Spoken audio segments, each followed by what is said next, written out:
Hello good people, I'm at Bodmin Airfield, which is a really nice airfield in Cornwall in the UK if you're watching from abroad. And welcome if you've joined the channel recently. It's my hobby channel, lots of messing around, lots of old aeroplanes stuff, motor cars and anything I'm interested in.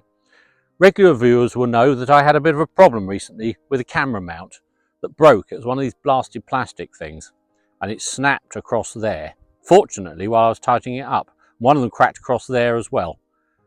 I tried a metal mount, but not entirely successfully. But I've made a new mounting bracket that we're going to try now. This tie-down loop goes through the wing and round the main spar. And it's an ideal place to bolt a camera mount on. Originally, this mount I made was straight and had the plastic mount around it there. It's got some tape around it now. I'll show you why. When the plastic mount broke, I bought a bicycle handlebar mount. These are actually quite good. I got this off Jeff Bezos's amusingly shaped rocket company website, and it's very good.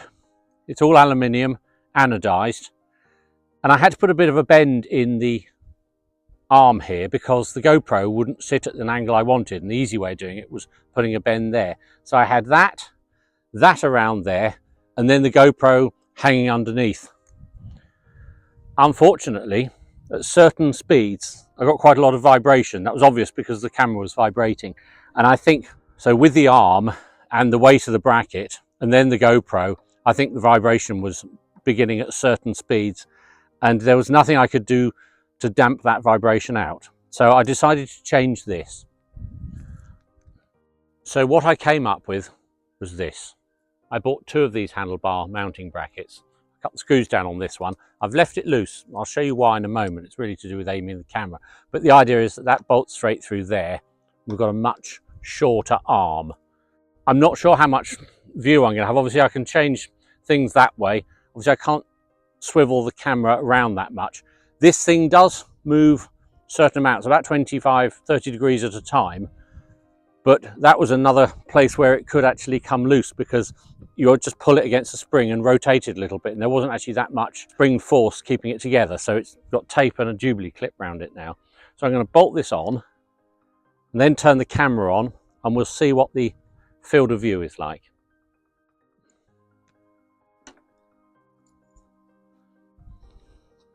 A piece of cardboard merely prevents me from chipping the paint on the tie-down bracket.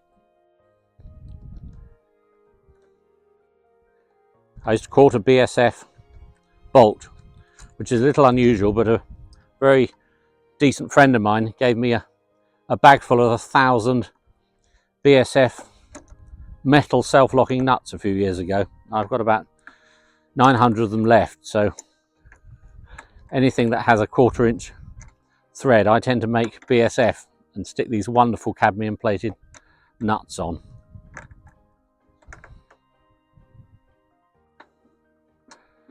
Right, now the reason I left those loose is I can move that a little bit, so I'll turn the camera on now and we'll see how it looks.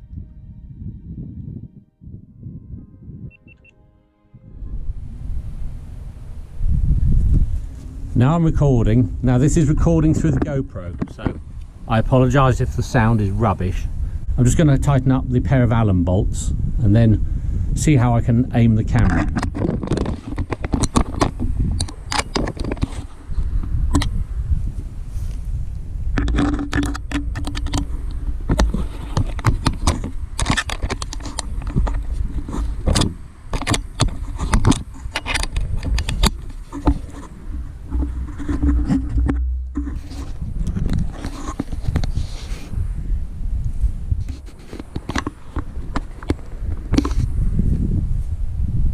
I put the camera down a little bit more like so, then as the undercarriage extends it still won't go out of the bottom of the picture. I think that's about as good as it's going to get. I'm just going to turn the camera off for now and tighten everything up. It's bolted on and tightened up.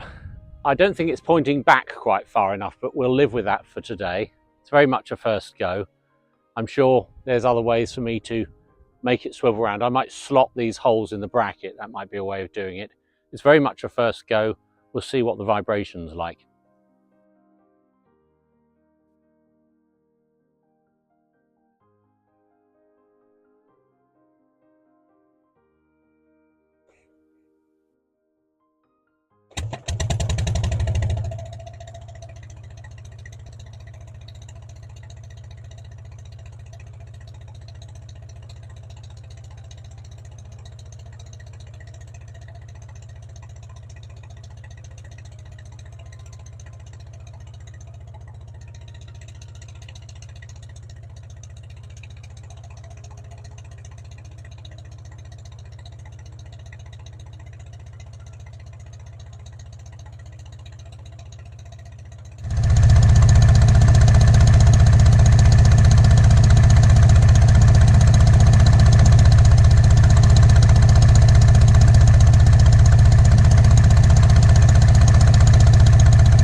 Well, I'm back at Roach now, and I very nearly forgot to film the landing then.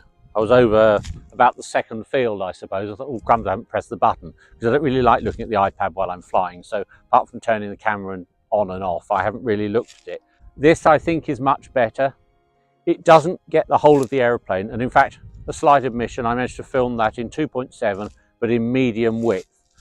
I tried it in wide, it still doesn't get the tail, but I think if I slot the holes in the bracket here and just twist this around a little bit more, we'll get the whole of the aeroplane in and be back where we were before, albeit with a much better bracket arrangement. I'm generally very pleased with that. Pretty much everyone is flying. I've passed a few aeroplanes on the way back, a few of my airstrip chums. It's just one of those days. It wasn't forecast to be like this. The Met Office, well, they changed their minds rather a lot. They were threatening to go on strike recently, which I thought was bizarre. I think they're in the same union as the people who write horoscopes. But anyway, I don't think we'd have noticed if they had. Well, I suppose I better put her away, really. As always, thank you for watching.